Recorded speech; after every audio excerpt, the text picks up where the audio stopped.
It brings up mixed emotions to represent the U.S. right now, I think. It's a little hard. There's obviously a lot going on that I'm not the biggest fan of, and I think a lot of people aren't. I feel heartbroken about what's happened in the United States when, I'm pretty sure you're referencing ICE and some of the protests and things like that.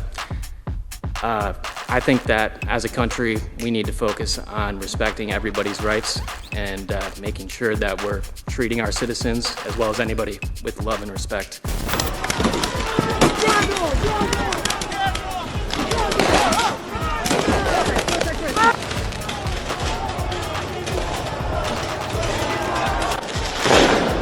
Something happened at the Olympics that stopped a lot of people cold, not because of a fall, not because of a loss, but because of what was said on live TV by athletes wearing the American flag. This wasn't a medal moment. This wasn't about speed or skill or strength. This was Team USA standing on the world stage at the Olympic Games and openly distancing themselves from the United States of America. Think about that. While the world was watching, while millions tuned in expecting pride, focus, and unity, we got something else entirely. Political grievances, moral lectures, and thinly veiled attacks aimed straight at the current administration under President Donald J. Trump. And it didn't stop there, because those comments collided head-on with one of the most emotional issues in the country right now: immigration enforcement, specifically ICE, and of course the policies being carried out by the Homeland Security Secretary Kristi Noem. Now, what was supposed to be a celebration of excellence turned into a global spectacle, and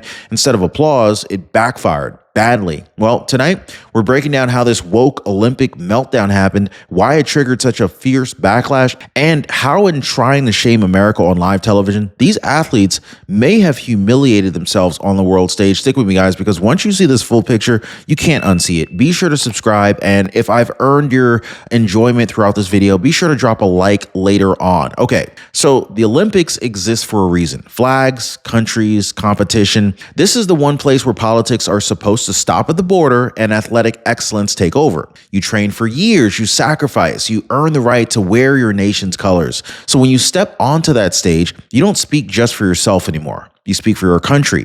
This is why what happened here hit people so hard. Because instead of pride, instead of focus, instead of gratitude, we watched Team USA athletes say on live television that they don't feel good representing America while literally wearing the American flag. I feel heartbroken about what's happened in the United States when, I'm pretty sure you're referencing ICE and some of the protests and things like that. I think that as a country, we need to focus on respecting everybody's rights and making sure that we're treating our citizens, as well as anybody, with love and respect. And I hope that when people look at athletes compete in the Olympics, they realize that that's the America that we're trying to represent. It brings up mixed emotions to represent the U.S. right now, I think. It's a little hard. There's obviously a lot going on that I'm not the biggest fan of, and I think a lot of people aren't. If it aligns with my moral values, I feel like I'm representing it. Just because I'm wearing the flag doesn't mean I represent everything that's going on in the U.S. So yeah, I just kind of want to do it for my friends and my family and the people that support me getting here. For the community overall under this administration, it isn't the first time that we've had to come together as a community and try and fight for our human rights. And now especially, it's not just affecting the queer community, but many other communities. And I think that we are able to support each other in a way that we didn't have to before. And because of that, it's made us a lot stronger. I hope I can use my platform and my voice throughout these games to try and encourage people to stay strong in these hard times. I know that a lot of people say, you're just an athlete, like stick to your job, shut up about politics, but politics affect us all.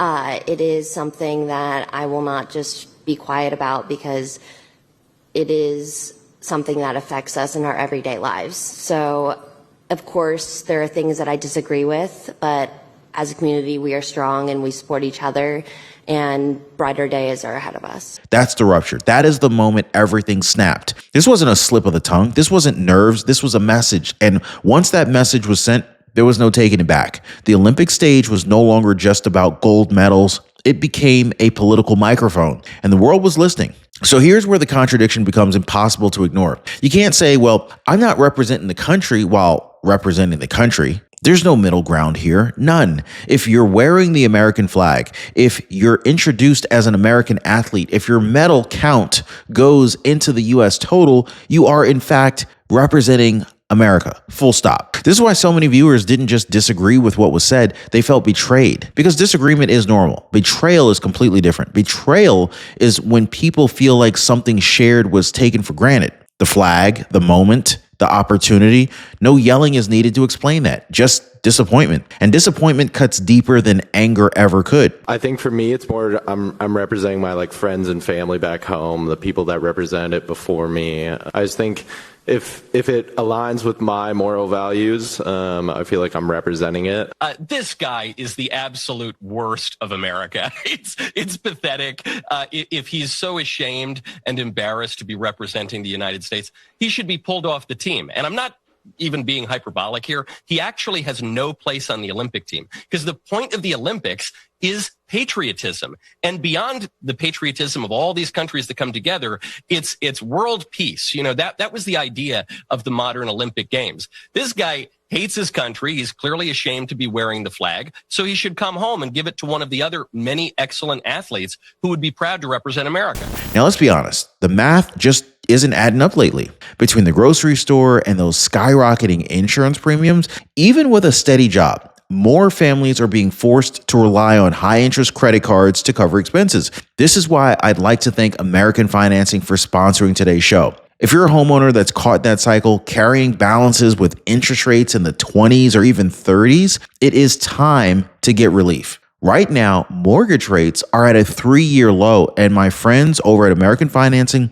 are helping homeowners pay off that high interest debt at rates in the low 5s. That's right, guys. Rates in the low 5s. Their salary-based mortgage consultants don't just push loans. They actually build exit strategies from debt. Now, on average, they're saving their customers $800 a month. Plus, if you start today, you may even delay the next 2 mortgage payments. There are no upfront fees or obligations to find out how much you can save. America's home for home loans is American Financing. Give my friends over at American Financing a call right now at 888-976-5555. That's 888-976-5555. Or you can click on the link down below to go to americanfinancing.net/Ron Yates. Click that link right now and tell my friends over at American Financing Ron says hello. So now let's address the elephant in the room. Notice what the athletes did not say. They didn't say a name. They didn't point a finger directly.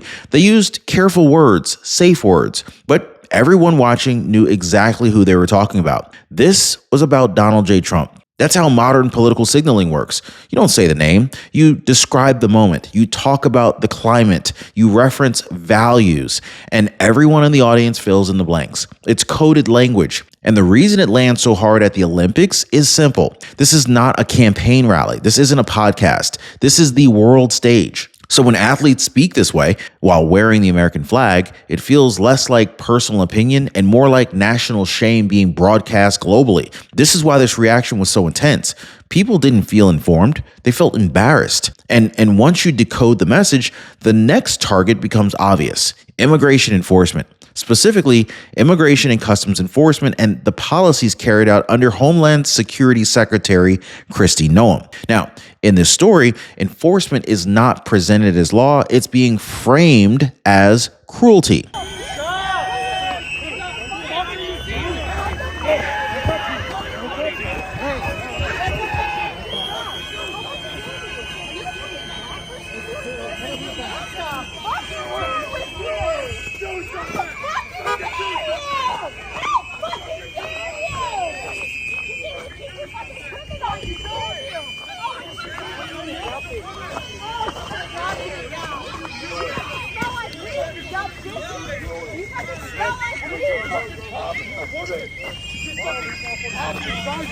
What? Look at me. Look at, oh, good job, dude. Real dude, and you're brown. You're not white, you're brown. You know that. Borders become oppression. Rules become hatred. Order becomes injustice. And that framing matters. Because once enforcement is labeled as evil, anyone who supports it must be shamed. No debate required. So here's what the audience sees instead. They see chaos versus order, law versus disorder, a country trying to function. And when Olympic athletes echo activist language instead of explaining their sport, viewers don't feel inspired. They feel lectured. And that's when the backfire begins. So let me ask you something, and be honest, guys. Be honest when I ask you this question, okay? When you turn on the Olympics, why are you there? You're not there for a lecture, are you? You're not there for politics. You're not there to be told how to feel about your own country. You are there for one reason. Did we win? That's it. Gold, silver, bronze, scoreboards, finishes, flags going up. That's pretty much about it. And when that unspoken deal gets broken, when athletes stop competing for the country and start speaking against it, the emotional contract snaps. Viewers didn't feel educated. They felt used as an audience, used as a prop, used as a captive crowd for a message they didn't sign up to listen to. This is why this moment didn't land the way the athletes expected. Instead of applause, there was pushback. Instead of praise, there was outrage. That's the backfire. And this is actually a perfect moment to point something out, because this same kind of backfire happens to everyday people, especially retirees. They think they signed up for one thing. They think everything's covered. They think someone's watching out for them. Then they find out that they've been paying for add-ons that they never used, month after month, year after year, because their Medicare plan wasn't built for them. It was generic. One retiree realized that she was bleeding money simply because no one ever customized her coverage. This is exactly why I partner with Chapter. Chapter helps remove unnecessary costs by tailoring your Medicare coverage to your actual needs. Nothing more, nothing less. Most people aren't making changes. They're just checking. They're making sure they're not getting taken advantage of. And it's totally free to do so. And this is why so many people are already dialing the phone number at the bottom of your screen right now, 909-563-8279 right now, or they're visiting the link in the description down below to go to askchapter.org/Ron right now, just to make sure that they didn't get stuck with a plan that they never really chose. A quick review now can save a lot of frustration later. Now, here's the part that really stings. This didn't used to be controversial. There was a time, not that long ago, when athletes were asked, what does it mean to represent your country? And the answer came back without hesitation. I love it. I'm proud. It's an honor. There's no distancing language. That contrast matters, because when people see joy replaced by grievance, pride replaced by discomfort, they don't just notice the change. They mourn it. And that's where the phrase, the world watches them collapse, becomes real. Not because they fell, but because something shared was lost in real time. And just when you think this is only about words, it spills into the streets, because this wasn't happening in a vacuum. As the Olympic events unfolded, the city of Milan became a flashpoint, not for sports, not for celebration, but for chaos. Masked protesters, fireworks being thrown, objects burning in the streets, police in riot gear, crowds pushing back, banners calling for resistance. This wasn't about skiing. This wasn't about skating. This was ideology using the Olympics as a billboard.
And here's a key point. This matters for the athletes too. I mean, because when Olympic rhetoric lines up with street level unrest, People don't separate the two. They connect them. Not causation, alignment. The world sees disorder wrapped around an event that was supposed to unite nations, and that image sticks. So now we need to step back just for a second, okay? This is not the first time that this has happened, and it probably will not be the last. In fact, I'm willing to put money on it. Big global events attract activists the way bright lights attract moths. The bigger the stage, the louder the message. The louder the message, the more extreme the behavior. You guys remember the Oscars, right? You remember Billie Eilish? Yeah, we've seen this at the summits, we've seen this at protests, and now we're seeing it at the Olympics. And when athletes echo the same talking points, whether they're meant to or not, it creates a single narrative thread. One side competing, one side protesting, both speaking the same moral language. This is when regular people start to pull back. Not because they hate the athletes, but because they don't recognize the events anymore. So now we need to kind of slow down just a second, and I want to be fair.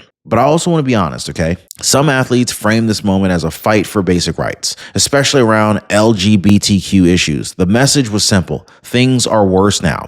But here's where the story starts to wobble. Because when people hear everything is worse, they look around their own lives. They check reality. And for a lot of Americans, that claim doesn't line up. Things are not worse for everyone. They see jobs. They see safer streets. They see order returning at the border. Those things aren't worse. They also notice something else. Key leaders in Washington right now, openly gay, openly successful, openly empowered, including senior officials inside the current administration under Donald J. Trump. So this clearly doesn't erase hardship, but it does challenge the idea of total oppression and that everything is worse. Everything is not worse. So when a narrative doesn't match lived experience, people stop listening. Not out of hate, but out of disbelief. That's when the victim script loses its power. Then came the next escalation. Online influencers saying Americans are fleeing the country. They're packing up. They're running away. A mass exodus. I know it sounds dramatic, and that was their intent. But here's the simplest question even a sixth grader would ask.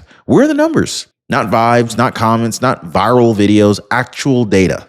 My husband and I were sitting on the porch this morning and we were just discussing the culture in the United States and how there's always this undercurrent of like violence and hostility, and it's everywhere all the time, and you feel very vulnerable to it.